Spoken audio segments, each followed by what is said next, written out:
Salam hörmətli abituriyentlər, Səfəvi dövlətinin ictimai və iqtisadi həyatı haqqında danışırıq. Bu dövrdə əsas aparıcı torpaq mülkiyyəti formaları divan və xalisə idi. Soyurqalın ləğv edildiyini görürük, o tiyunla əvəzlənir. Amma soyurqal məhdud şəkildə paylanırdı. Amma kimlərə danışacağıq bu haqda?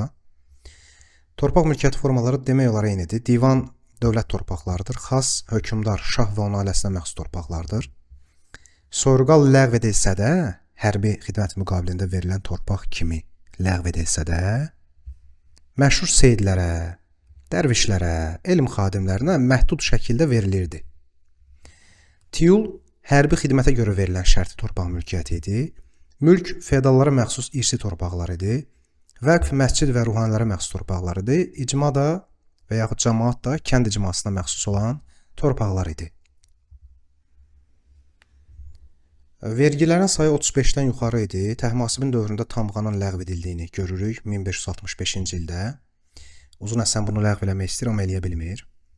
Sudan istifadə müqabilində bəhrə alınırdı. Əsas vergi növü olub. Torpaqdan istifadə müqabilində alınan vergi isə mal cəhətdir. Məhsulun 6-da 1-i qədər.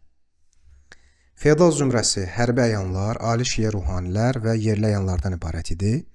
Kəndlilər isə təsərrüfatı olan kəndlilər rəiyyət, olmayanlar rəncbər, yəni heç bir iş əmək aləti, iş heyvanı olmayanlar. Maldarlıqla məşğul olan isə elat adlanırdı. Rəiyyət, əmək aləti, iş heyvanları olan kəndli, rəncbər olmayan kəndli, elat isə maldarlıqla məşğul olan kəndli. Və elatlar orduda xidmət etdiklərinə görə vergilərin əksəriyyətindən azad idilər. Xatırlayırsınız, 13-14-cü əsrlərdə əxliyə adlanan sənətkar birlikləri var idi. 17-ci əsrdən biz bunlara deyirik əsnaf.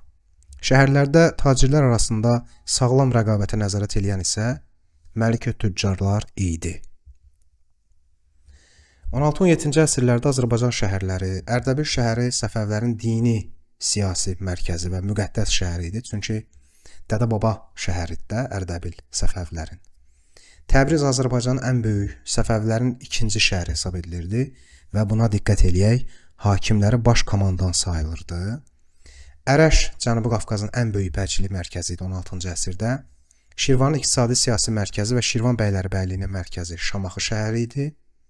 Bir müddət Səlcuqlu canişinliyinin mərkəzi olmuş, Monqol yürüşlərindən sonra tənəzzül etmişdi, Beyləqan şəhəridir.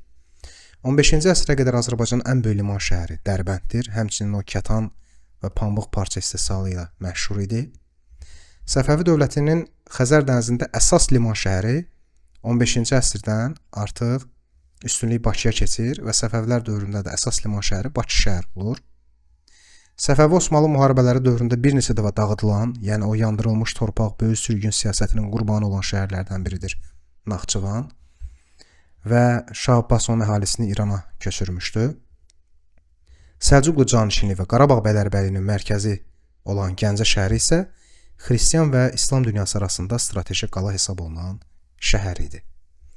Belə, hörmətli abituriyentlər, ümid edirik ki, mövzu sizə aydın oldu. İndi isə vəsaitimizdən dərsimizi daha ətraflı öyrənək. Hələlik.